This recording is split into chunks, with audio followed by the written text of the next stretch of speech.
Buongiorno, ben trovati, buona domenica telespettatrici, telespettatori di Antenna 3. Entriamo in diretta anche oggi per aggiornarvi su tutti i fronti della cronaca, dell'attualità e della politica. Vi dico già che dedicheremo una larga parte di questa prima edizione ai fuochi del Redentore che ieri sera vi abbiamo trasmesso in diretta. È stato uno spettacolo da tutti i punti di vista. Faremo un bilancio con il nostro Lorenzo Maier e con delle immagini davvero incredibili. Prima però la cronaca, perché sono tanti fatti che stanno segnando anche questo fine settimana. C'è apprensione per una bambina di appena 12 mesi che è stata ricoverata in gravi condizioni a causa di un incidente avvenuto all'interno delle mura domestiche. I fatti a Montebelluna nel tardo pomeriggio di ieri. La centrale operativa del servizio d'emergenza ha ricevuto la richiesta d'aiuto immediata da parte dei genitori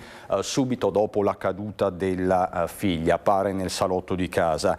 I sanitari del SUEM 118 sono giunti tempestivamente sul posto con un'ambulanza per prestare i primi soccorsi. Al momento dell'arrivo dell'equipe medica la piccola si presentava in stato di incoscienza a causa del forte impatto subito alla testa. Gli operatori di soccorso hanno così attivato le manovre necessarie per la stabilizzazione, dopo di che si è optato per portare la bimba all'ospedale di Padova, dove si trova tuttora in prognosi riservata in terapia intensiva pediatrica. Quindi questa è la vicenda che vi raccontiamo da Montebelluna, sperando nelle prossime ore di darvi degli aggiornamenti positivi. Chiaramente c'è un'intera comunità, un'intera famiglia in apprensione. E noi veniamo ai fatti di ieri mattina a Sarego, nel Vicentino, con un aereo da turismo che si è schiantato al suolo. 2 feriti gravi che sono ancora ricoverati in prognosi riservata all'ospedale di Vicenza.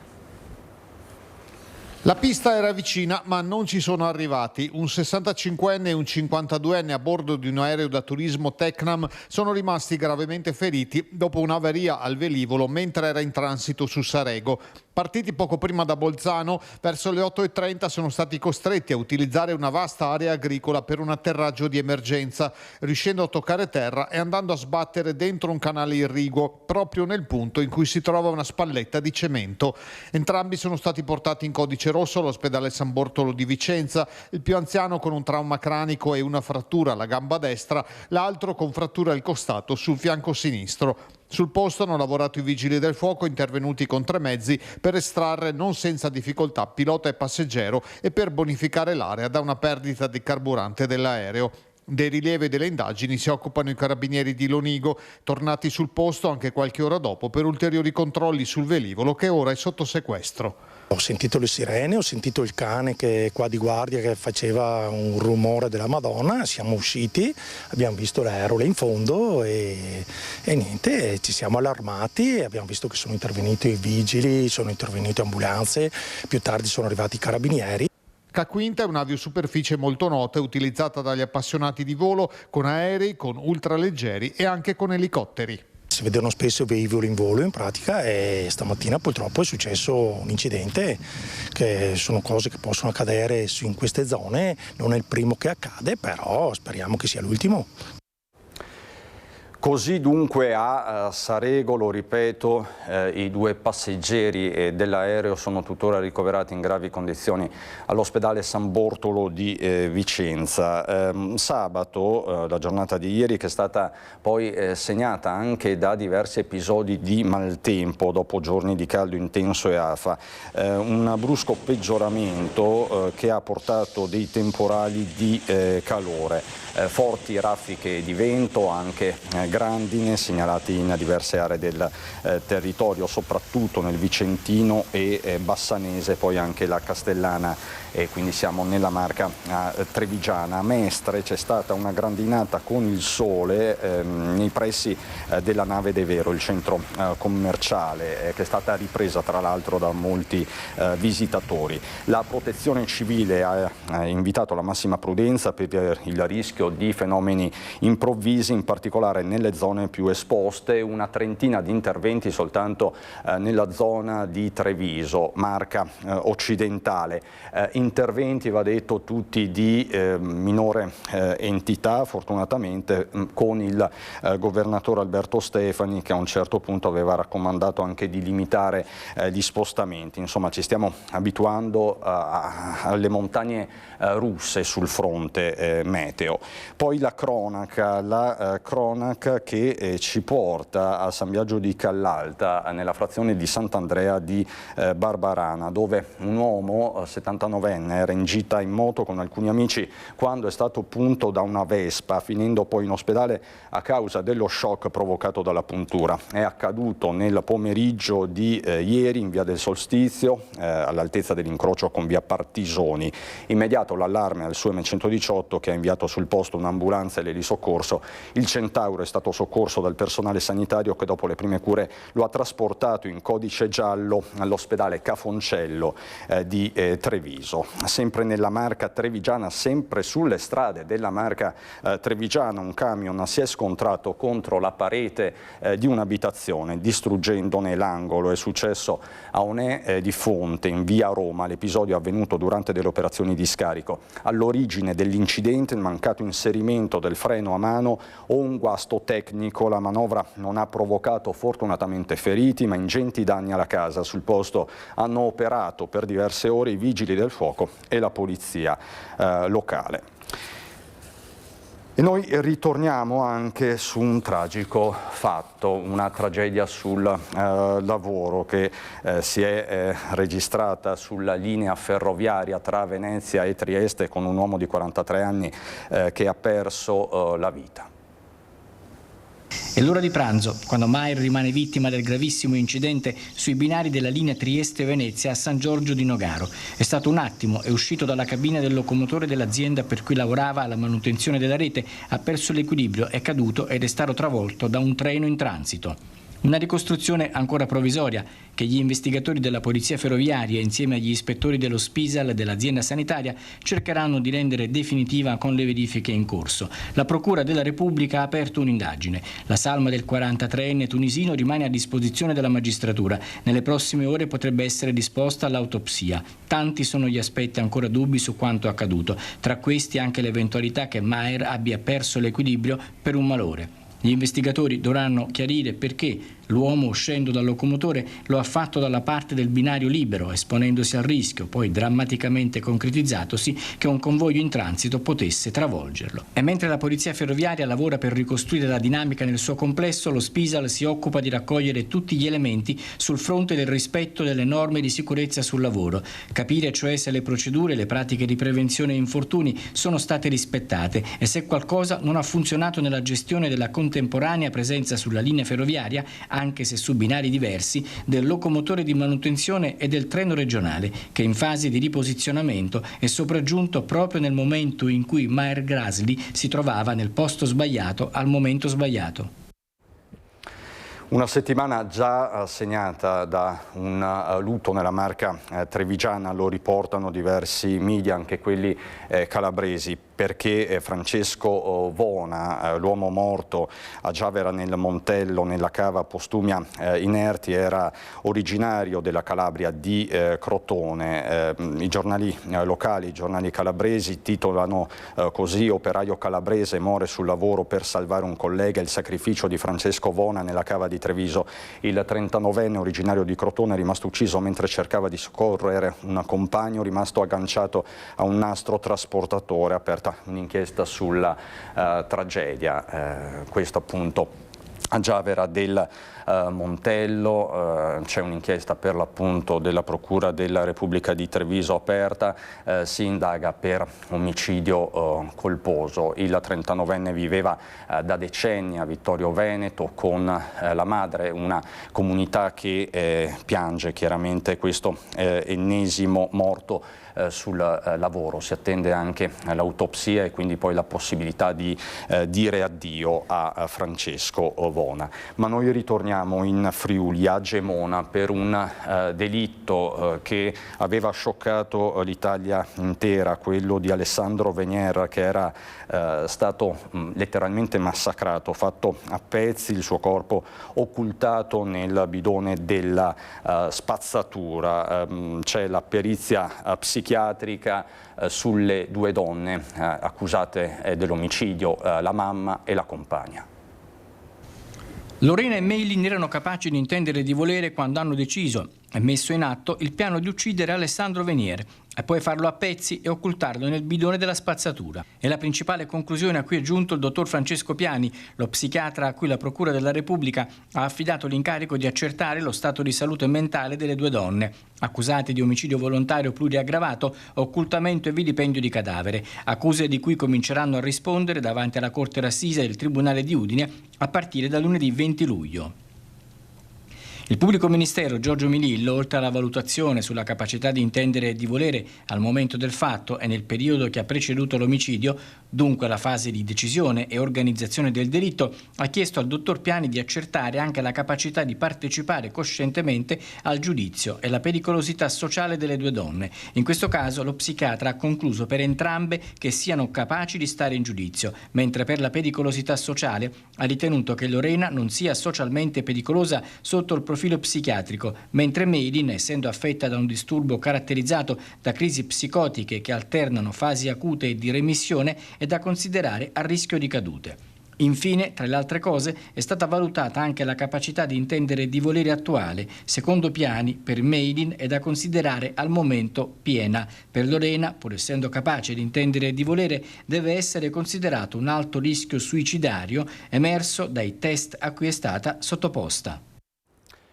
Violente risse e persone ferite, è stato chiuso per 30 giorni un bar particolarmente noto alle cronache di Borso del Grappa. Attività sospesa per 30 giorni al bar Eden Garden di via Molinetto a Borso del Grappa, ritrovo di soggetti pregiudicati e teatro di gravi episodi di cronaca avvenuti anche di recente. Il locale è stato interessato da spaventose risse tra avventori con persone rimaste ferite e arredi devastati. Lo scorso marzo un giovane veniva colpito con una spranga di ferro riportando lesioni per una settimana di prognosi. Il 7 giugno una ventina di clienti si scontravano tra loro lanciandosi bottiglie e prendendosi a calci e pugni, tanto che un soggetto era finito in ospedale privo di conoscenza. L'ultimo in ordine temporale il 13 del mese scorso, quando una ragazza è stata presa a pugni al volto da un individuo che aveva molestato l'amica. Già l'ottobre dello scorso anno l'Eden era stato chiuso per 7 giorni per fatti simili, ma la situazione era diventata ingestibile, tanto che la dirigente della questura di Treviso ha adottato il provvedimento che in realtà avrà poca efficacia, dal momento che il bar di via Molinetto sarebbe già chiuso da almeno 2 settimane per trasferimento dell'attività.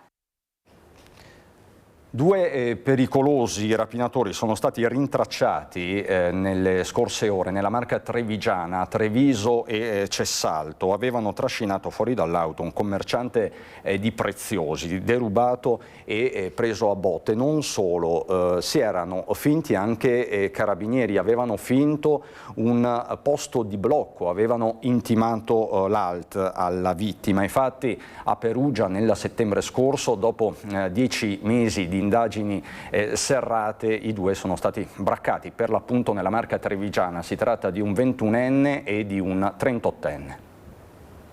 Una rapina violentissima, culminata in un vero e proprio pestaggio, con la vittima trascinata fuori dall'auto e colpita più volte in tutto il corpo. Attimi d'inferno per un commerciante di preziosi di Perugia, derubato di uno zainetto contenente delle fedi e alcune centinaia di euro in contanti. Era il settembre scorso nel capoluogo umbro. 10 mesi dopo gli investigatori sono arrivati nella Marca, dove hanno trovato 2 dei 3 componenti di quella banda criminale che inizialmente si era spacciata addirittura per una pattugliera pattuglia dei carabinieri intimando l'ALT. Il primo, un 21enne, è stato individuato a Treviso dopo una notte di ricerche che avevano coinvolto anche la città di Padova, in particolare dei moduli abitativi in Lungargine e San Lazzaro, dove tra roulotte e case mobili sono state identificate circa 20 persone. Il secondo, un 38enne, è stato invece rintracciato all'autogrill di Calstorta Nord a Cessalto.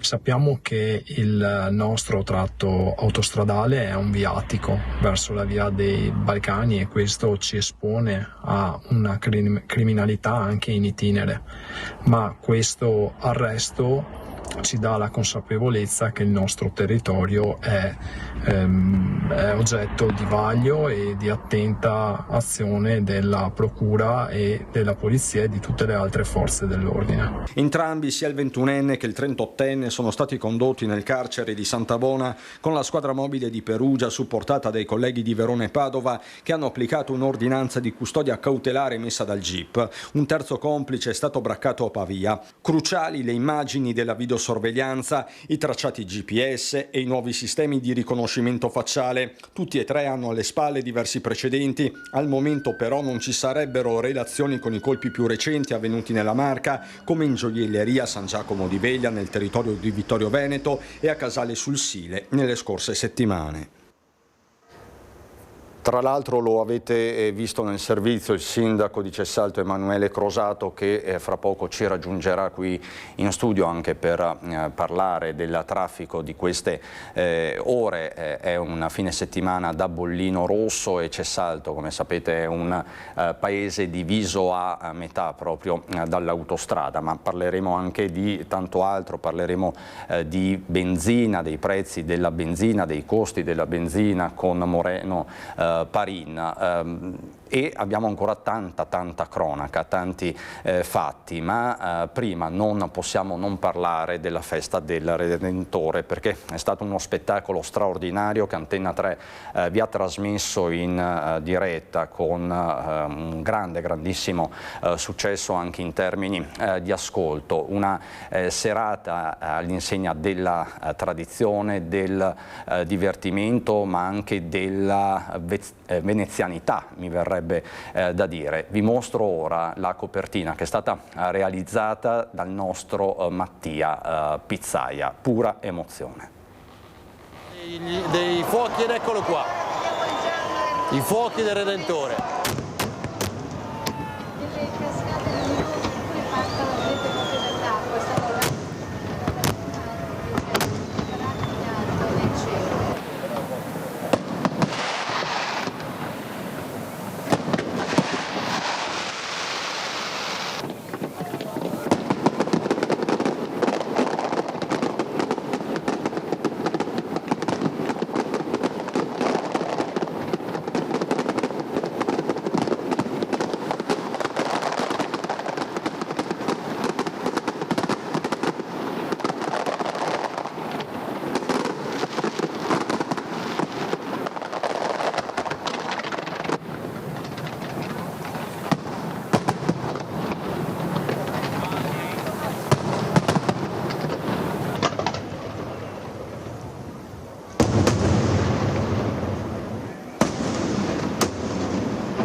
Insomma, uno spettacolo. Questa è la copertina di Mattia Pizzaia, uno dei tanti colleghi presenti sul posto per raccontarvi una serata unica che abbiamo voluto così mettere a disposizione di tutti i nostri telespettatori.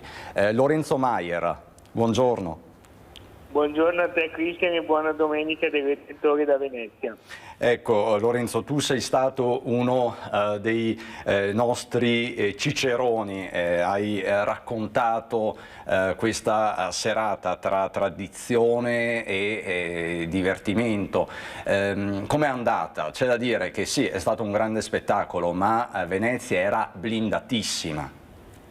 Allora, dal punto di vista personale, per me, consentimi Cristian, è stato un piacere e un onore poter svolgere ieri insieme a tutti i colleghi della squadra, insieme a chi ha preparato questa diretta, questo compito. E la notizia importante che diamo, che forse hai già dato, ma che la ribadiamo, arriva però dalla mattinata di oggi, cioè c'è grande soddisfazione da parte del questore Antonio Scordone, perché non si sono registrati anche nel deflusso in bacino. Vi abbiamo lasciato ieri sera intorno a mezzanotte e mezzo circa. Anche il deflusso è andato bene, non si sono verificati episodi di rilievo dal punto di vista della sicurezza pubblica e soprattutto degli incidenti in bacino, che è stata un po' la croce di diversi ultimi detentori negli ultimi anni. Ricordiamo 2 o 3 anni fa c'era stato purtroppo anche un decesso, per cui la festa ha funzionato molto bene ed è stata davvero una grande festa, come dicevi, come hanno fatto vedere le immagini, una festa di popolo, di tradizione, dalla Giudecca, Palazzo Ducale con gli ospiti di rilievo, San Marco, il drone anche che ha fatto delle immagini molto, molto belle, e Venezia ha saputo svolgere il suo ruolo di capitale del mondo ancora una volta, garantendo a tutti la possibilità di divertirsi, grazie a tutti coloro, anche delle forze dell'ordine, che hanno lavorato per far sì che la città potesse ricevere l'abbraccio delle persone senza, sì, un po' di trambusto c'è stato, ma tutto nella assoluta regolarità e tranquillità, per cui molto bene. Festa che Cristian oggi continua, perché questa sera saremo di nuovo in diretta per la messa del Patriarca Francesco, che in questa occasione vi porterà anche un importante messaggio della città che vi invitiamo a seguire attraverso la nostra diretta, o per chi sarà a Venezia anche venendo in Basilica al Redentore. È una giornata che appunto di festa che continua con anche le regate, un'altra tradizione veneziana. Nel pomeriggio dei campioni è in palio la bandiera rossa, che deve il Redentore tra le bandiere più attese della stagione remiera. La bandiera rossa, lo diciamo per i non esperti di voga, è il primato, il primo posto, il trofeo, e quindi è una giornata molto bella che ci aspetta ancora qui a Venezia. Soprattutto è stato incoraggiante vedere come la città abbia saputo appunto accogliere tutti, dare anche agli occhi del mondo, perché a Palazzo Ducale per esempio c'era anche, se non vado errato perché io ero tra i popolari della Giudecca, ma c'era anche l'ambasciatore americano, comunque tanti ospiti illustri che hanno fatto vedere ancora una volta come Venezia sia un punto di riferimento per tutti. Ecco, questo ci deve, come veneziani, inorgoglire, e come comunicatori anche dal mio punto di vista fare un monito per capire che chi comunica a Venezia, nel Veneto, perché parliamo di Venezia, ma per Veneto e oltre, assolutamente, ha Lorenzo. una grande responsabilità. Allora Lorenzo, io ti ringrazio e appunto hai fatto bene a ricordare l'appuntamento di questa sera con le celebrazioni officiate da Monsignor Francesco Moraglia. Grazie davvero Lorenzo Maier, insieme con Lorenzo lanciamo l'intervista fatta ieri sera dalla nostra Ilaria Marchiori in diretta, nel corso della diretta presentata dal vice direttore Ferdinando Avarino, l'intervista di Ilaria Marchiori al sindaco di Venezia Venturini, che ha fatto riferimento anche alla presenza dell'ambasciatore americano in Laguna. Sentite Venturini e poi rientriamo. Beh, abbiamo qui il Presidente Fontana, il Presidente della Camera, che ringraziamo per la sua presenza. Abbiamo qui molti ambasciatori di molti paesi del mondo ed europei. È un segnale anche di attenzione e di proiezione di Venezia nel mondo, quindi non solo l'ambasciatore americano, che ovviamente è il principale alleato extraeuropeo del nostro paese, quindi è molto importante, ma anche l'ambasciatore inglese e anche ambasciatori di altri stati. Quindi sicuramente siamo al lavoro e usiamo queste occasioni anche per parlare al mondo. Ecco, infatti Sindaco, quello insomma che lei ha detto proprio in particolare anche in queste sue prime settimane da sindaco, proprio il voler guardare oltre, no? Guardare oltre al nostro naso, anche parlando proprio di investimenti, di rapporti con anche oltreoceano. Sì, Venezia ha delle sfide grandi davanti, la sua manutenzione, il suo futuro lavorativo, l'attrazione di investimenti, e pensare di fare un discorso solo limitato, no, ai confini veneziani rischia di essere anacronistico. Purtroppo non siamo più la Repubblica Serenissima di allora con dei confini molto estesi. Dobbiamo cercare amici, alleati, investitori, possibili anche appunto partner dal punto di vista industriale e economico, ovviamente fuori dai confini della nostra città, e quindi lavorare molto col governo nazionale, con Roma, lavorare molto con Bruxelles e con l'Europa, ma ancora di più lavorare col mondo e quindi con le grandi potenze economiche. Oggi non a caso ci sono anche l'ambasciatore americano e l'ambasciatore inglese. Ecco, Sindaco, abbiamo visto grande dispiegamento di forze dell'ordine, anche quest'anno come ormai negli ultimi anni a questa parte, ingressi comunque su prenotazione per garantire la massima sicurezza. Sì, c'è il tema di mantenere quell'impostazione data dopo il Covid, in cui abbiamo contingentato gli accessi, in cui abbiamo previsto anche per ragioni di sicurezza, perché dopo i fatti di Torino di ormai 10 anni fa tutto è cambiato nel mondo degli eventi, e ovviamente per autorizzare questo tipo di manifestazioni e di iniziative bisogna assolutamente avere tutti i dispositivi di sicurezza. Ci sono grandi lavori con la prefettura, solo oggi per verificare i fuochi d'artificio c'erano 18 autorità coinvolte a verificare la giusta e corretta posizionamento dei fuochi d'artificio, quindi ormai ogni cosa per fortuna deve essere fatta con molta sicurezza. Questo può togliere un po' del romanticismo, dell'improvvisazione e della totale in qualche modo libertà nel fare le cose, dall'altra parte però rassicura molto chi organizza questi eventi. Ecco, sono state emanate anche 2 ordinanze, tra cui una di non appunto utilizzare, insomma vendere anche alcolici in contenitori di vetro, niente spray urticante, insomma tutto a regola d'arte per evitare quanto più possibile episodi spiacevoli e anche pericolosi. Sì, perché bisogna divertirsi, celebrare il Redentore, però sempre la sicurezza viene prima di tutto, quindi invitiamo tutti a un comportamento responsabile, a non bere troppo, a andare poi piano adesso verso l'esodo, soprattutto chi è in barca, a non correre, a non fare canali che non si conoscono, ad avere anche la capacità di rallentare se si vede un'onda, ecco, insomma non cercare per forza di andare a rogne, se si può evitarle meglio. Ecco, allora adesso io le chiedo, perché ovviamente lei di Redentori ne ha fatti tantissimi, ovviamente da assessore e poi non solo, però me lo può confessare che emozione si prova di viverlo da sindaco? Ma oggi sono nel mezzo dell'organizzazione, quindi non ho metabolizzato. Ieri devo dire che arrivati dopo il ponte votivo in cima alle scalinate del Redentore col Patriarca, guardando appunto la fondamenta delle zattere, guardando Punta della Dogana, ecco, e ovviamente San Marco, è stato un momento bello, insomma il tramonto, la preghiera, il discorso del Patriarca, il rivolgersi alla città e quindi sentire anche il peso della responsabilità e il peso della storia. Quest'anno celebriamo i 450 anni dal Redentore. È una data importantissima, è un anniversario molto importante e quindi siamo felici di celebrarlo in questa maniera.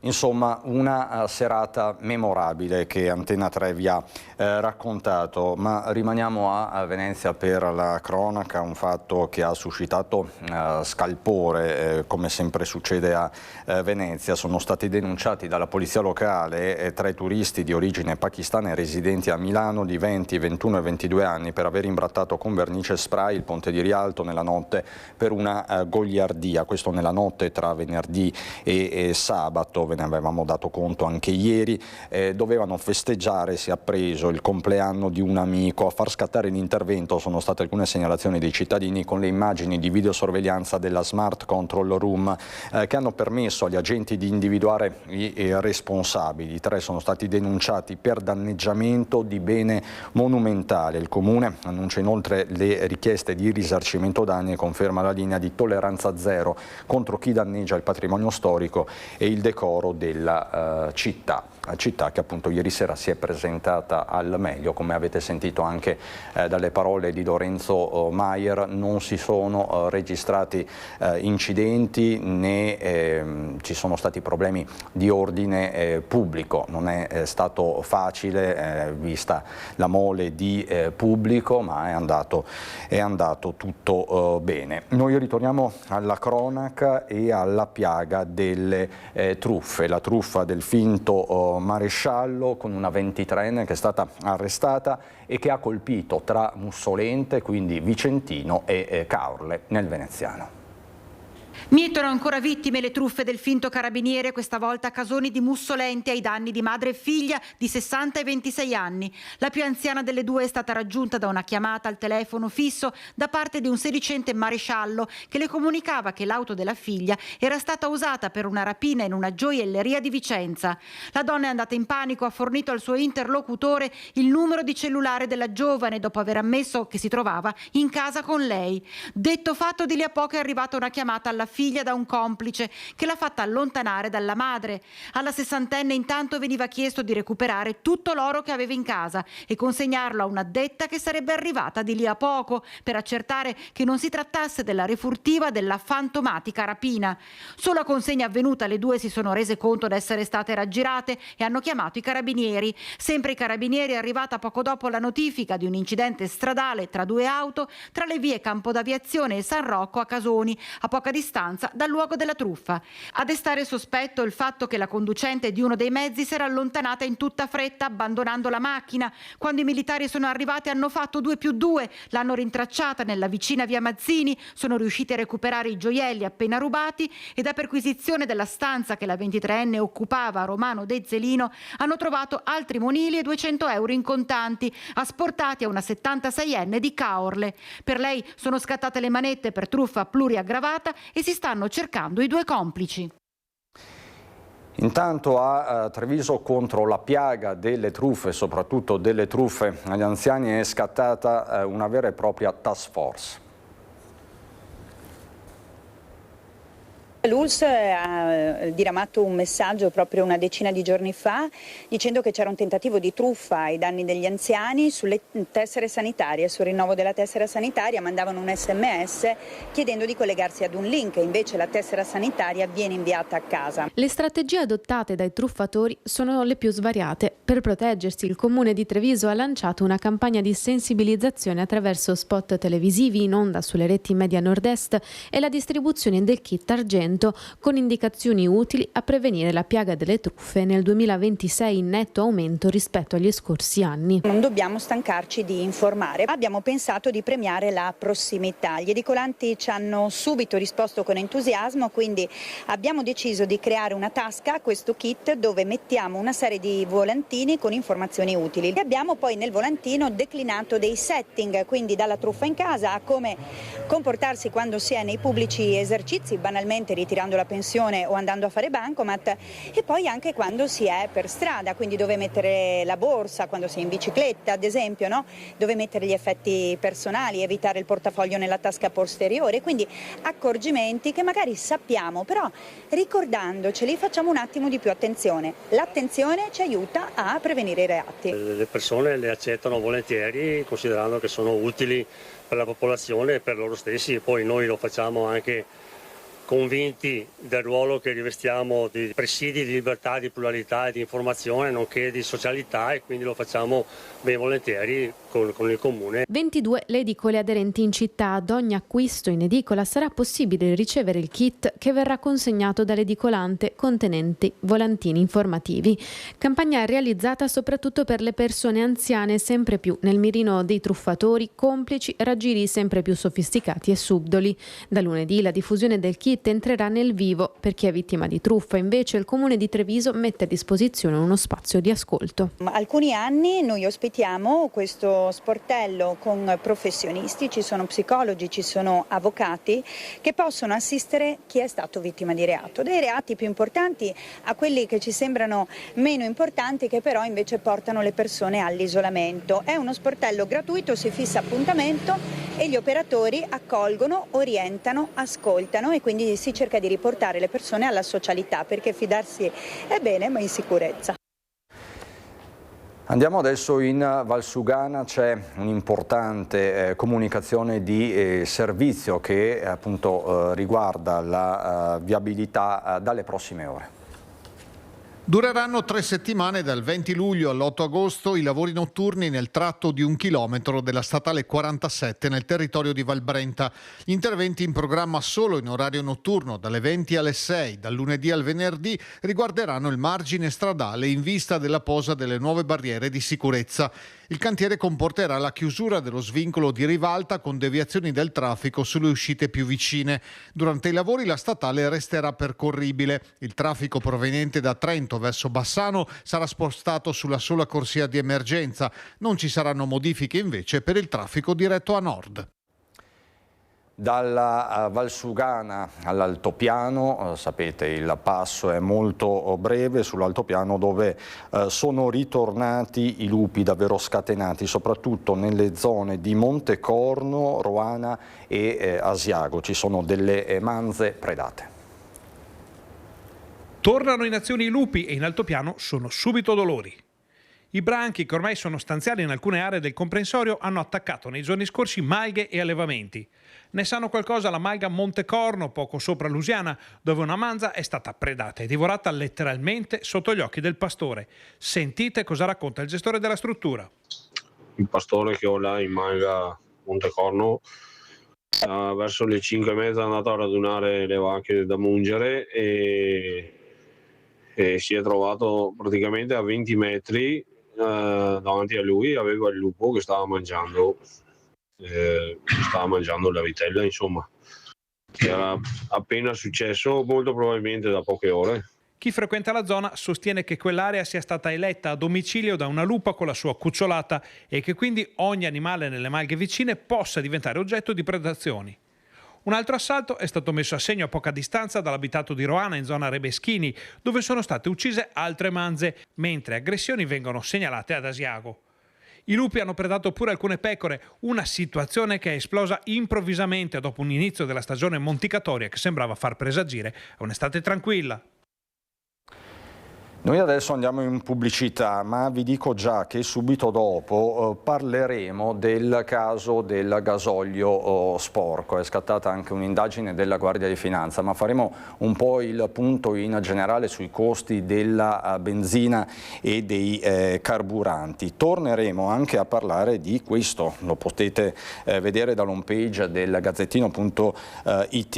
Autovelox non omologati, Salvini ne spegne 131 a nord-est, 84 in Veneto. Anche questo è un tema sempre molto sentito, ma ci rivediamo qui fra 2 minuti.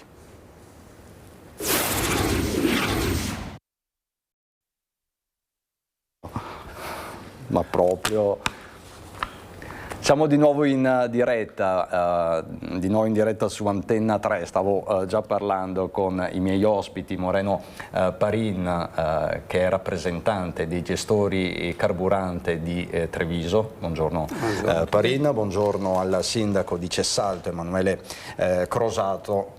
grazie Sindaco per essere qui con noi. I temi sono tanti, i temi che dobbiamo affrontare. Partirei da uno in particolare, Parin, che riguarda i gestori di carburante, ma non solo i gestori di carburante, tutta la filiera del carburante che porta, sappiamo, molto in là, ma c'è un'inchiesta di fatto, perché è stata aperta un'indagine da parte della Guardia di Finanza che riguarda il gasolio sporco. Ci sono degli automezzi, delle auto che negli ultimi giorni sono andate letteralmente in panne. Partiamo dalla denuncia della Diconsum, poi entreremo nel merito con Parin. Un'auto che si spegne all'improvviso nel cuore della galleria di Segusino è l'ultimo e più preoccupante episodio di quella che oramai sembra essere un'emergenza legata al gasolio contaminato. Dopo i primi 4 casi denunciati la scorsa settimana da Diconsum, 3 rifornimenti effettuati nel Bellunese e 1 nel Trevigiano, le segnalazioni continuano ad aumentare. Pesanti i danni ai motori delle auto, dai 3 ai 4.000 euro ad ogni intervento. Negli ultimi giorni l'Associazione dei Consumatori ha raccolto altri 4 casi documentati. Oltre alle province di Belluno e Treviso, ora risultano coinvolte anche Venezia e Udine. Questa mattina sono arrivate 7 segnalazioni di rifornimenti fatti a Belluno, fatti a Trichiana, fatti a Mestre, fatti a Montebelluna, fatti a Sappada, fatti persino in Val di Fassa, tutti accomunati dal fatto di essere approvvigionamenti di gasolio che hanno bloccato il motore della macchina. Tra gli episodi segnalati un rifornimento sul Terraglio a Mestre con l'auto finita in panne e un altro a Sappada. Secondo le diagnosi dei meccanici, in tutti i veicoli sono stati trovati acqua e agenti contaminanti nel filtro del carburante, ma nel caso dell'auto rimasta bloccata nella galleria di Segusino sarebbero state rilevate perfino alghe all'interno del circuito del gasolio. Il problema è molto diffuso. Vi sono problemi nella catena di approvvigionamento del gasolio che si riverberano poi sui distributori, sulle pompe e alla fine sul consumatore. Un elemento che secondo Diconsum conferma come il problema non riguardi un singolo distributore. Le verifiche effettuate dall'associazione indicano infatti il coinvolgimento di impianti appartenenti a marchi diversi, dalle pompe bianche ai grandi operatori internazionali.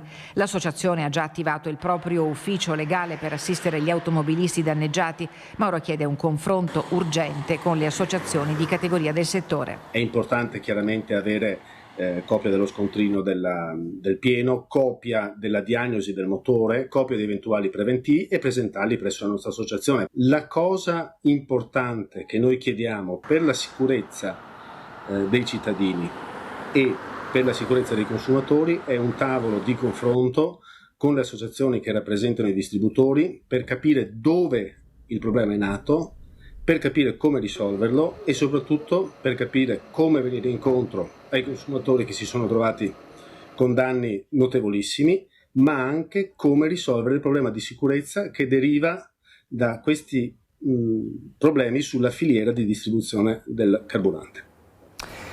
Non passa giorno che non vi sia una segnalazione, un caso conclamato. Al momento sono 17, ma sarebbero molti di più quelli effettivi. Moreno Parin, lei rappresenta i gestori degli impianti.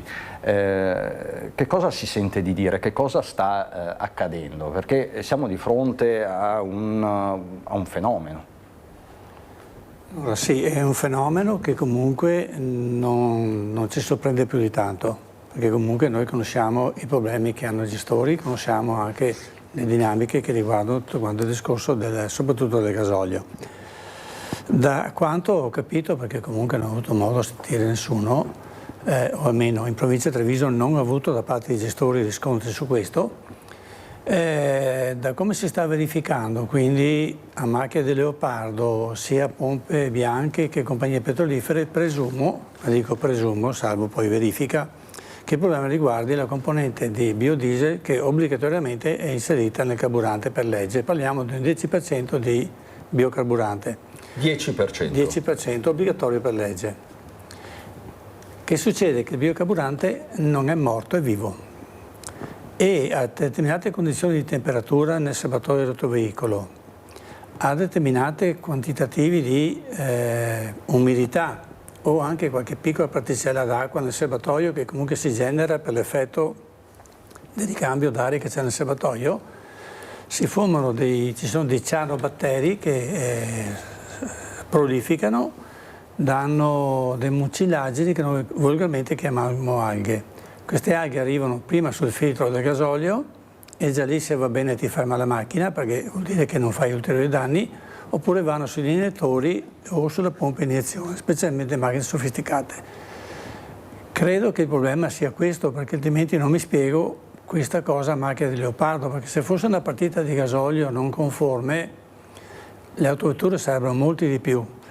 Teoricamente, se un distributore per qualche motivo ha acqua nel serbatoio e sgombiamo il campo dall'acqua messa apposta al gestore perché è da manicomio, ma è da manicomio anche chi sostiene questo, perché comunque se un distributore ha acqua nel serbatoio, fa benzina, quell'autovettura non esce dall'impianto, si ferma prima e poi non c'è una sola auto, ma abbiamo una colonna d'auto che si fermano, quindi è chiaro che il gestore trova poi l'acqua nel serbatoio e i danni sono pagati.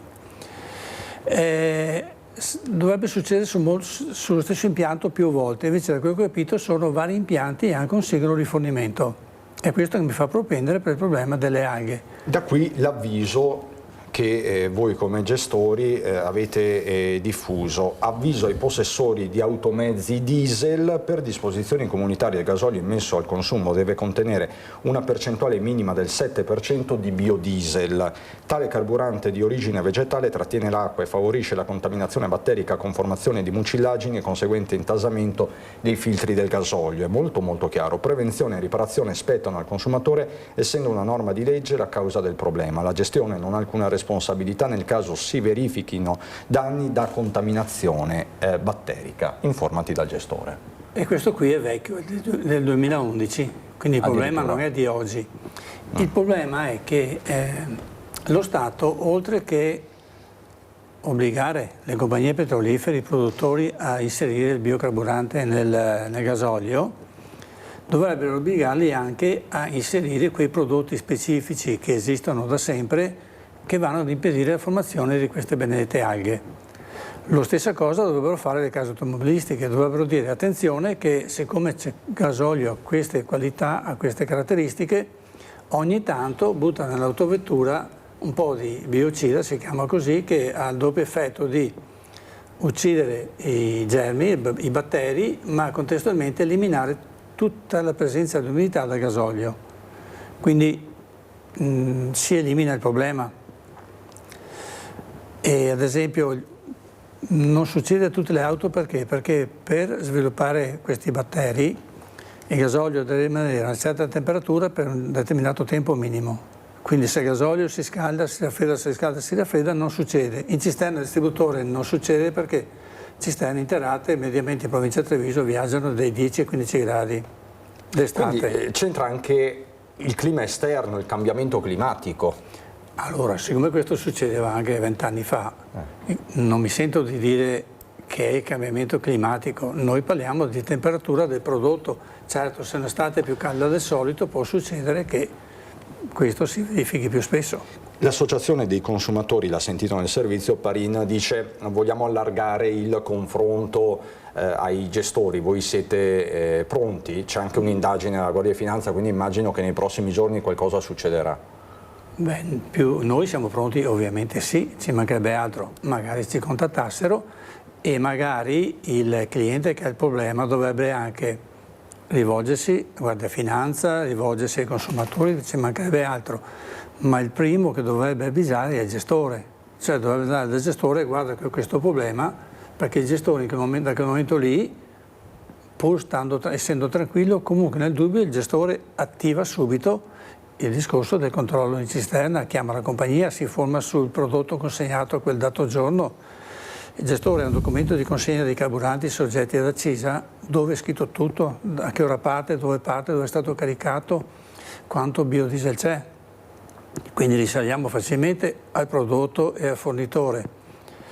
Quindi la comunicazione deve essere tempestiva in modo da... al gestore, per evitare che il gestore inconsciamente crei problemi in altre persone. Ad esempio, per quanto riguarda l'acqua, ad esempio, la maggior parte dei gestori ormai hanno come si può dire, un sistema di controllo in cisterna, una sonda che verifica istantaneamente l'acqua, come arriva a un certo livello, quindi di minimo pericolo che esca dalla cisterna, blocca l'impianto, quindi diventa difficile. Poi il controllo dell'acqua il gestore la fa anche lui manualmente, ha una pasta specifica che la mette sull'asta, però differentemente da come hanno comunicato i consumatori, non c'è un prodotto da mettere sull'asta che mi controlli la qualità del prodotto. Per vedere la qualità devo prenderlo e mandarlo su un laboratorio attrezzato specificatamente per quello, che è quello che fa la Guardia di Finanza quando raccoglie i campioni presso gli impianti, perché ogni volta che fanno una verifica prelevano un campione e lo mandano a analizzare. E certo, Sindaco Crosato, tra i consumatori, gli automobilisti e tutti siamo automobilisti c'è una certa apprensione, ci mancava solo questa dopo settimane, mesi di rincari. Sì, assolutamente, l'ennesimo allarme che avviene da un settore. Se ti ricordi, Christian, ancora a inizio anno avevamo visto questa ricerca di gasolio in determinati zone della provincia e questo era dovuto poi a un successivo aumento importante del prezzo del gasolio e della benzina. A questo poi si aggiungono questi grida d'allarme, però io la penso un po' come il signore, cioè sarebbe un suicidio commerciale per una persona, per un gestore mettere dentro dell'acqua all'interno del gasolio, anche perché non va in sospensione, pertanto la prima auto che arriva crea un danno importante, quindi io escludo che uno che abbia un esercizio commerciale faccia una cosa del genere. Quindi magari è un problema di filiera, diciamo. Sì, questo senz'altro. Ecco. E anche, attenzione, le alghe che ha chiamato il signore sono dei batteri. I batteri hanno la caratteristica che attirano l'umidità, vanno alla ricerca dell'umidità, si trovano in questo ambiente in cui c'è l'ambiente perfetto, da agronomo praticamente il ciclo si conclude, c'è il cibo perché c'è il biodiesel, c'è un po' di acqua derivata dalla condensa della botte magari e c'è praticamente il calore di questi giorni a 14 a 40 gradi. Inoltre c'è un altro elemento superiore.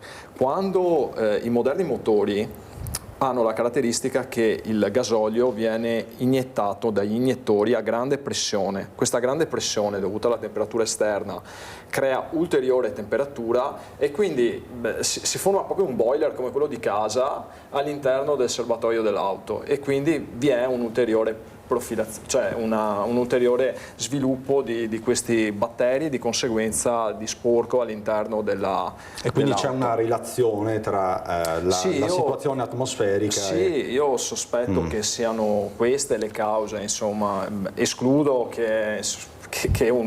anche perché comunque da quanto mi risulta io ho visitato diversi punti di approvvigionamento del gasolio e della benzina, hanno dei sistemi di rilevamento proprio all'interno, pertanto dell'acqua all'interno delle botti interrate, quindi anche se ci fosse una condensa da parte della magari la botte rotta o comunque che viene dentro all'interno dell'acqua, l'acqua piovana eccetera, senza voler vedere un dolo, comunque avverrebbe un allarme e si fermerebbe la distribuzione, come ha detto il signore. Qui chiaramente lo dico al pubblico a casa, Crosato parla da agronomo, sì, quindi apprezza Parina. Beh, apprezzo sì, perché praticamente ha spiegato ancora meglio di me un fattore tecnico, se vogliamo chiamarlo così, per cui fa anche piacere insomma sentire un supporto qualificato.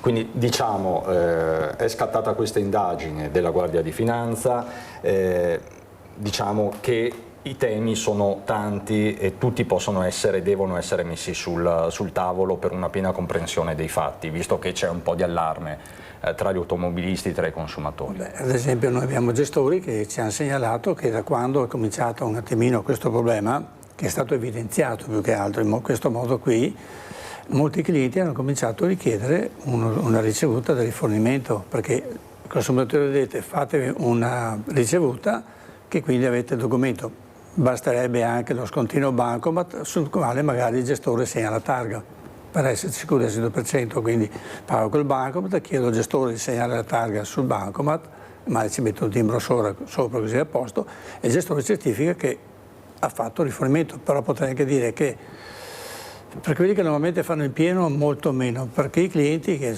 non sono pochi, anche viste le tasche della gente normale, che fanno quei 20-30 euro, potrebbe essere che il gasolio contaminato l'hanno fatto solo un distributore precedente, mettono dentro il gasolio questo qui che ha meno problemi perché dipende anche dal gasolio stesso, quindi il danno può essere provocato anche sul rifornimento precedente, ma proprio per come funziona la cosa, non altro. Quindi non è facile nemmeno poi stabilire con esattezza...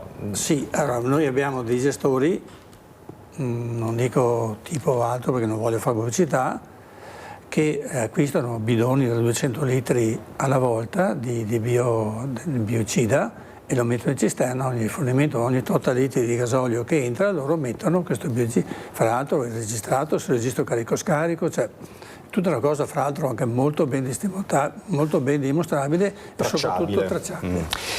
Dicevamo, i prezzi della benzina, del gasolio, è il refrain di questi primi mesi del 2026, da quando Trump ha colpito in Iran. Vi mostro questo grafico predisposto sempre dal buon Parin, che è una sentinella attenta delle dinamiche alla pompa. Prezzi medi gasolio per marchio a Treviso, vedete gli istogrammi, è un quadro aggiornato alla giornata di ieri. Questi sono quelli del gasolio, siamo comunque sopra i 2 euro ovunque.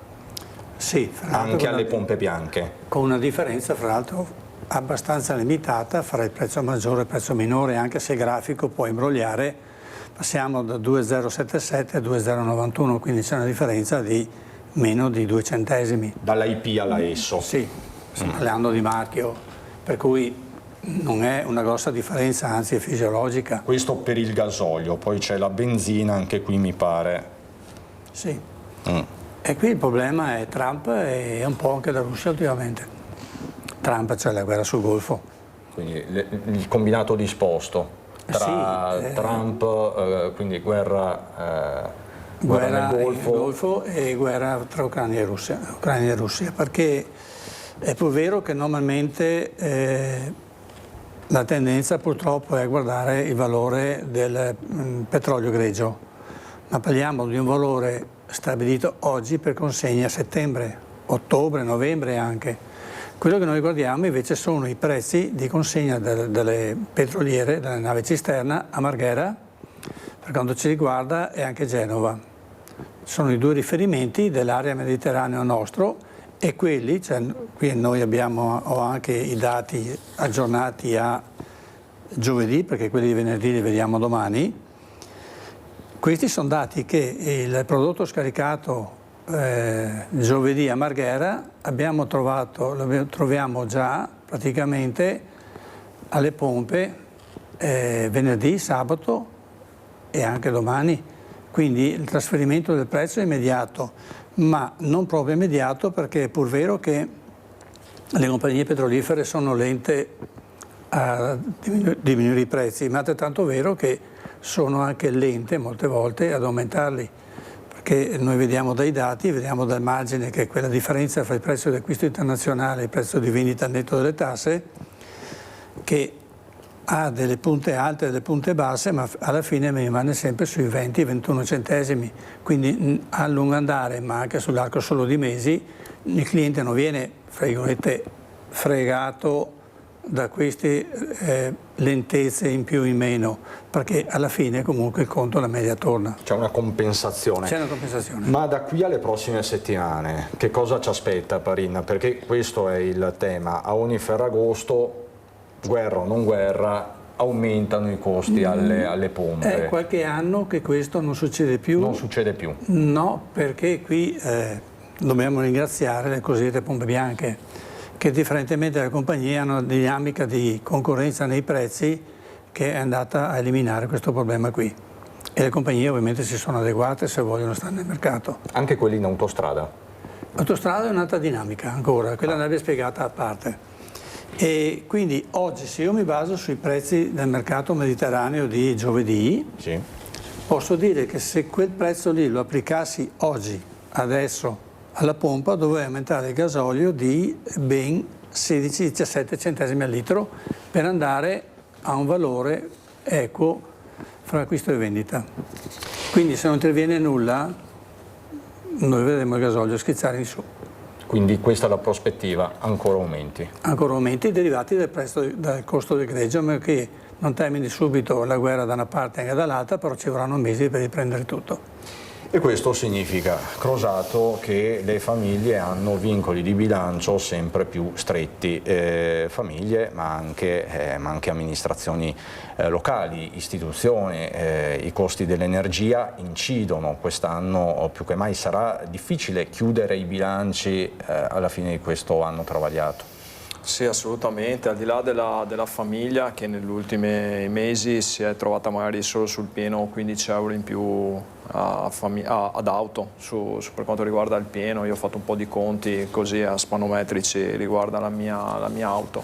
Però noi abbiamo un altro problema che è quello del riscaldamento, perché adesso abbiamo avuto i conguagli del riscaldamento dell'anno precedente e aspettiamo anche successivamente, perché comunque le aziende che ci forniscono l'energia non ci danno puntualmente, diciamo momento per momento, quanto dovremo pagare, ma c'è un conguaglio negli anni successivi perché comunque il calcolo è difficile e quindi magari ti trovi adesso già a dover fare delle variazioni per una scuola ad esempio di 40.000 euro nel mio caso, quindi comunque un impatto veramente importante e difficile da sostenere sui bilanci in questo momento. Perché questo è il momento delle variazioni di bilancio? Sì, per andare a salvaguardare quelli che sono gli equilibri di bilancio dell'ente, quindi io faccio delle previsioni di bilancio diciamo con l'inizio dell'anno, anche se tecnicamente si fanno prima, quello che è il bilancio di previsione, cioè cosa spenderò, e poi successivamente quando mi arriva la certezza di quanto sto pagando potrebbero essere in meno o in più. Solitamente per quanto riguarda i costi energetici, per quanto tu stai largo nell'autunno precedente, i costi come in questo caso schizzano e ti trovi praticamente a dover poi togliere del corrente, non investimenti ma corrente, certo.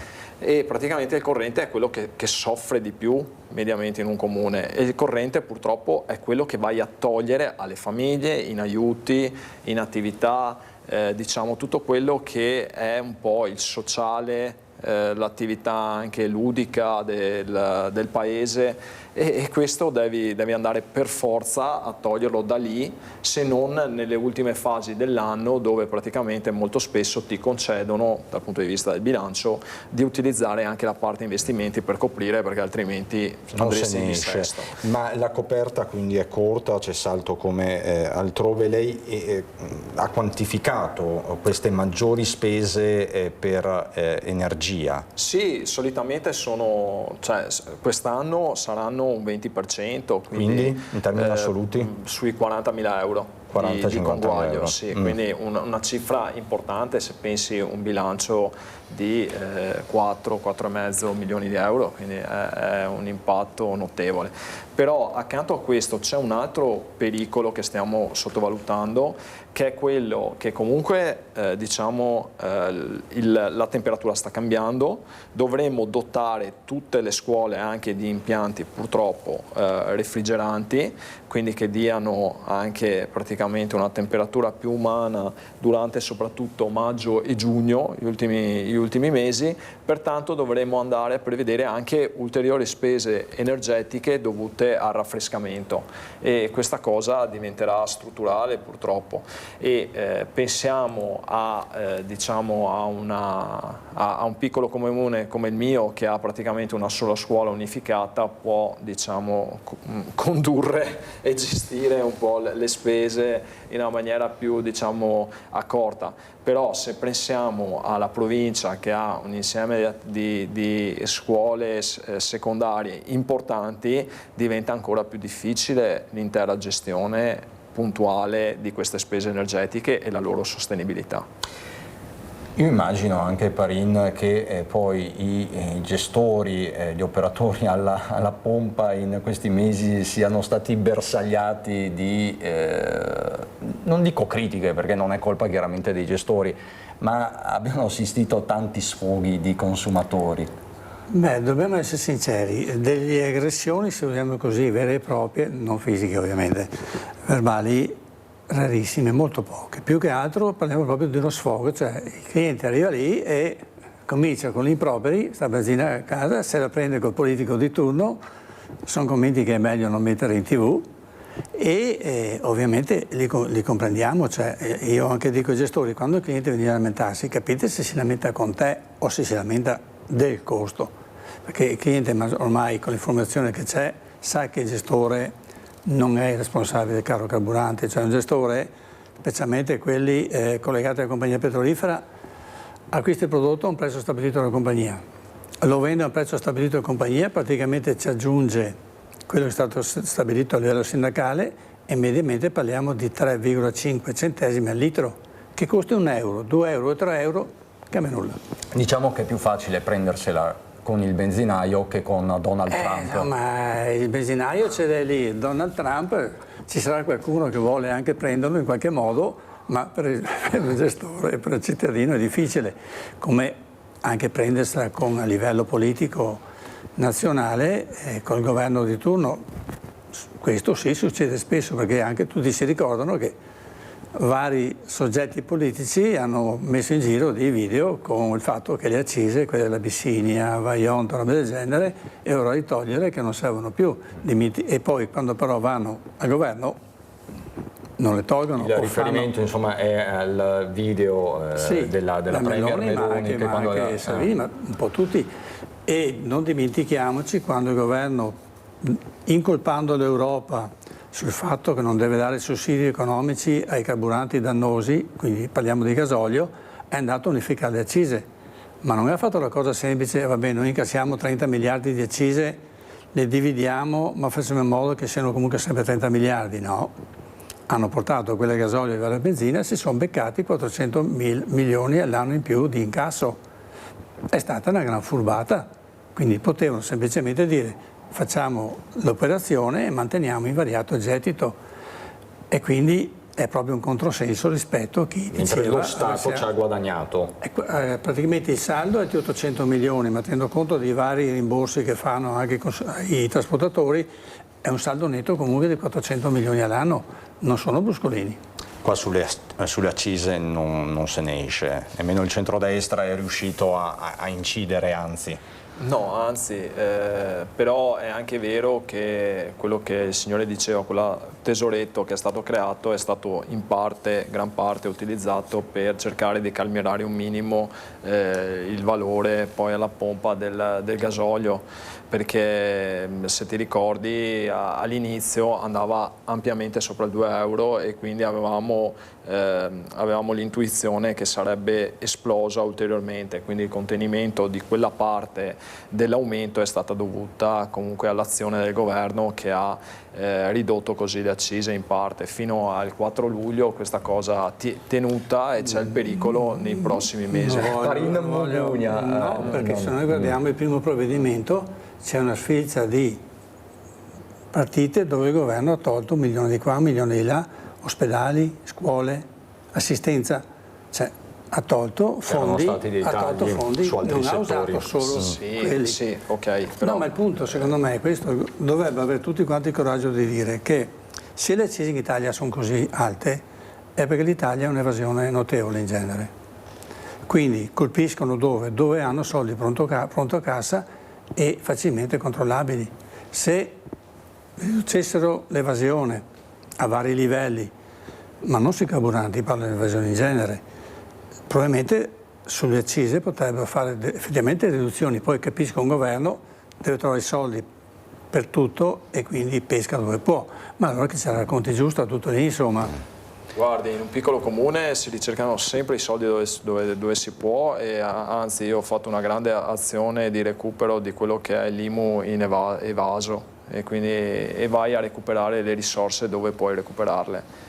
la sua azione giusta. Io l'unica critica che le faccio non è sul fatto dell'evasione, è sul fatto degli sprechi, che io andrei ancora di più a incidere in tutto quello che sono gli sprechi pubblici. Che ancora ci sono. Vediamo delle opere, sì, ma anche dovuti all'applicazione di alcune norme, diciamo, inattuali, tipo sui lavori pubblici, dei prezzi esorbitanti per delle attività o comunque delle lavorazioni che effettivamente non hanno quel valore, e quindi io andrei più che altro ad agire su questo. Di certo sui temi dell'energia, del cambiamento climatico, della sostenibilità ci siamo soffermati più volte nel corso dell'ultimo anno, con un appuntamento che è diventato imprescindibile per la nostra programmazione, quello con Ecovisioni, la trasmissione curata da Andrea Ferrazzi. Il bilancio della terza edizione è pienamente soddisfacente, ma facciamolo dire al diretto interessato. È stato davvero un bel viaggio, e quindi grazie a tutti coloro che ci hanno seguito, a tutte coloro che ci hanno seguito in questi ormai 3 anni, in quest'anno in particolare. 99 puntate in 3 anni sono una tappa importante. Un viaggio attraverso i temi della sostenibilità, le sfide del presente e quelle del futuro. Si chiude con successo la terza edizione di Ecovisioni, la rubrica del venerdì di Antenna 3 curata da Andrea Ferrazzi.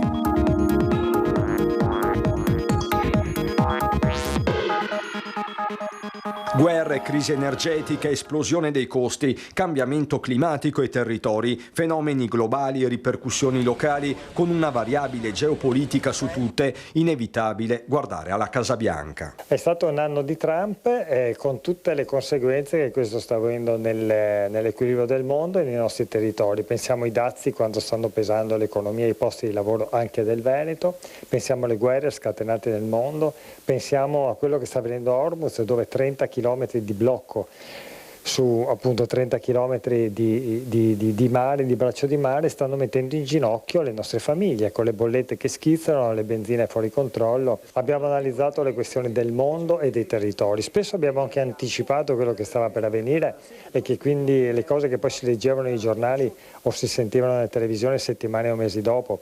Abbiamo cercato di farlo in maniera pragmatica, ma ideologica. Forma e sostanza che sono diventate anche un libro di successo, le parole della sostenibilità, avventura editoriale supportata dal gruppo Media Nord-Est, uno stile che non cambierà anche in vista della quarta edizione, sempre con ospiti di primo piano. Torneremo subito dopo la pausa estiva, quindi in autunno, torneremo con la 100ª puntata, con la speranza di poter avere un mondo migliore. Noi con Ecovisioni cerchiamo di fare il nostro per poter diffondere insomma, un messaggio di costruzione di pace anche nei nostri territori. Dicevamo con Parin, ci saranno aumenti alla pompa, ma ci saranno aumenti poi dopo Ferragosto. Perché?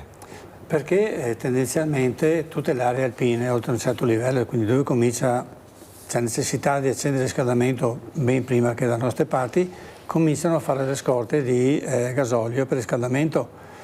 E siccome il gasolio che esce dalla raffinazione è lo stesso, salvo che poi uno un po' lavorato di più con additivi, l'altro no, quindi parliamo lo stesso prodotto sostanzialmente, c'è una maggiore richiesta del mercato del prodotto e la legge del mercato fa il suo lavoro, quindi spingerà i prezzi ancora più alti. Quindi dobbiamo attenderci anche questa dinamica. Dobbiamo aspettarci questa dinamica, che questa qui rimane invariata da sempre, perché è tipico, la stagione è quella, da metà in agosto nelle aree alpine normalmente già cominciano i primi freddi. Quindi loro ovviamente si tutelano già in partenza. Anche questa Crosato non è una buona notizia, no, nel senso c'è sempre questa dinamica, ma è chiaro che quest'anno si aggiunge ad un quadro che è già molto complicato. E non ultimo c'è il metano che ultimamente è salito. E il metano incide? Sul riscaldamento tutti i cittadini. Sì, diciamo che preferivo avere una domenica tranquilla e serena, invece mi dà ulteriore notizie. Stiamo ragionando. Anch'io come categoria preferirei stare tranquillamente io cerco sempre di sdrammatizzare, perché alla fine diventa pesante poi, altrimenti è che, ripeto, tutto quello che spendiamo in energia va tolto poi a tutto quello che riguarda il settore sociale, scuole e quanto altro. Quello è il brutto, soprattutto in un momento in cui l'aspetto sociale diventa sempre più preminente all'interno di un comune. Senta, Crosato, le chiedo un flash prima di andare in pubblicità. Che weekend è stato per Cessalto? Sappiamo Cessalto attraversata dalla 4 a livello di traffico. Beh, diciamo che il fatto che comunque l'impressione è quella che non ci siano per ora i numeri degli anni scorsi. Anche ieri, frequentando un po' Jesolo, Caorle, i gestori, appunto, parlando, perché solitamente sono tutti dell'entroterra, i proprietari dei ristoranti e quant'altro, mi dicono che non ci sono ancora i numeri degli anni scorsi rispetto a questo periodo, e questo è dovuto da tanti fattori. Loro dicono il fatto che comunque anche le famiglie non hanno soldi e quindi comunque diventa difficile. Questo riduce un po' anche il numero di auto nel nostro tratto, nel tratto della 4. Che è una cartina di tornasole, chiaramente. Esatto. Questo però per esperienza magari può essere nel periodo di luglio. Ad agosto, quando tutto è chiuso, la gente si muove perché comunque magari fa un periodo più breve, però ci sarà comunque un movimento. Ieri, ad esempio, in autostrada si osservava tantissimi camper. Era una cosa che non osservavo da un bel po' di anni, un ritorno comunque di questi veicoli, quindi forse magari l'intuizione che ho avuto, e dopo magari andrò a vederla successivamente con i numeri, è anche lo spostamento di un'altra tipologia di turismo, e quindi magari che riesce ad avere dei costi minori e quindi essere un po' più sostenibile per queste famiglie. Quindi molto probabilmente anche diciamo il turista del nord, o comunque tedesco, austriaco, e dalla parte della Slovenia, che solitamente viene nel nostro territorio, forse ha scelto di venire da noi anche per un risparmio, diciamo, rispetto ad altre attrazioni turistiche, ad altre città. La sua quindi sarà una valutazione empirica, mi pare. Sì, esatto, in base al passaggio dell'autostrada. Come sai, Cristian, tu mi sei sempre vicino in questo, e noi osserviamo da grandi osservatori l'autostrada, e ci dà sempre... Potremmo parlare per ore del tratto maledetto, però insomma lo abbiamo fatto più volte, anche lì i lavori stanno andando avanti e diciamo che le cose finalmente si muovono, quindi è ovvio che vorremmo tutto domani mattina, però insomma difficoltà, si sta muovendo, la costruzione non è un cantiere facile. Poi ci dà spunti, l'autostrada ci dà spunti anche per cose divertenti, come quei cani che sono stati abbandonati in autostrada, che praticamente poi effettivamente diventano anche questo un costo per il comune. Non capisco perché mi trovo... Sì, sono dei volpini, 20 volpini sono stati praticamente non abbandonati, ma sono stati oggetto di sequestro presso nel periodo, diciamo, delle ferie di Natale, quindi il momento in cui maggiormente vengono utilizzate queste come forme di regali. Questi cani non avevano tutte le caratteristiche per essere trasportati, e una ventina di volpini sono stati sequestrati, sono andati a un canile, e praticamente io ho saputo solo 3 mesi dopo che quando mi è arrivata la fattura di circa a spanne 15.000 euro per aver tenuto questi cani in canile, e il comune deve praticamente solamente pagare, diventa un bancomat. Quindi ma gli sta pagando anche adesso? Sì, li ho pagati, fortunatamente il canile poi è stato bravissimo, è riuscito a darli via subito in adozione, però questa è l'ennesima beffa di questo sistema che non può funzionare, cioè mica sono responsabile io di chi passa in autostrada e mi abbandonano questi cani animali nella piazzola di sosta, come purtroppo e molto più tristemente anni fa, se ti ricordi, erano stati abbandonati i ragazzi minori non accompagnati. Anche questo è un tema. E in questo caso i volpini sono diventati quasi una cosa, diciamo, ridicola, che però ha un impatto economico importante in un comune piccolo. Sì, perché comunque il mantenimento è importante di un cane. Albergo sì, esatto, e anche la ricerca. Ma per quanti mesi? Mi pare 4 mesi, ma vado a memoria. Comunque mi cercherò in tutti i modi di presentarmi come parte civile nel processo e almeno andare a recuperare queste risorse, perché c'è stato praticamente un sequestro, e quindi comunque al sequestrato, che era responsabile del trasporto di questi animali, spero il giudice darà una responsabilità, non può essere solo la responsabilità. Sono stati identificati? Sì, sì, sono stati identificati. E quindi lei è pronto a costituirsi parte Sì, andrò e dovrò anche presentarmi personalmente, perché non abbiamo spese per avvocati, quindi andrò a presentarmi davanti al giudice. E poi deve pagare le bollette dell'energia, sì, quindi tutto torna. Rimaniamo con Crosato e Parin, un minuto di pubblicità e ritorniamo. C'è anche il caso Roggero. Ritorniamo in diretta, sono sempre qui con Moreno Parin e Emanuele Crosato. Aprirei la pagina dedicata al caso Roggero. Noi ieri abbiamo intervistato il collega Francesco Ratai, Franco Birolo, lo conoscete tutti, l'ex tabaccaio di Civè di Corezzola nella Bassa Padovana, che anni fa visse una vicenda simile a quella di Roggero. Queste le sue parole. Io ero indignato, offeso, non sapevo neanche come considerare l'obrobrietà Io non immaginavo proprio venisse condannato. Poi con un numero di anni inflitti, come se fosse un criminale efferato, chissà con quale... non riesco a capire proprio come si vada a condannare una persona per bene, che per una volta può anche aver esagerato nel suo reagire, e condannarlo a quasi 15 anni di galera, un uomo che ha 72 anni. Questa è la reazione di Franco Birolo, l'ex tabaccaio di Civè di Corezzola nella Bassa Padovana, alla sentenza di Mario Roggero, il gioielliere, condannato a 14 anni e 9 mesi di carcere per aver sparato ed ucciso 2 rapinatori che erano entrati nel suo negozio. Anche Birolo ha subito un processo perché anche lui ha ucciso un ladro che era entrato nella sua attività. Processo da cui è uscito innocente fino al 3° grado di giudizio. Che tu reagisci all'interno o appena fuori della tua attività entra sempre nell'episodio stesso.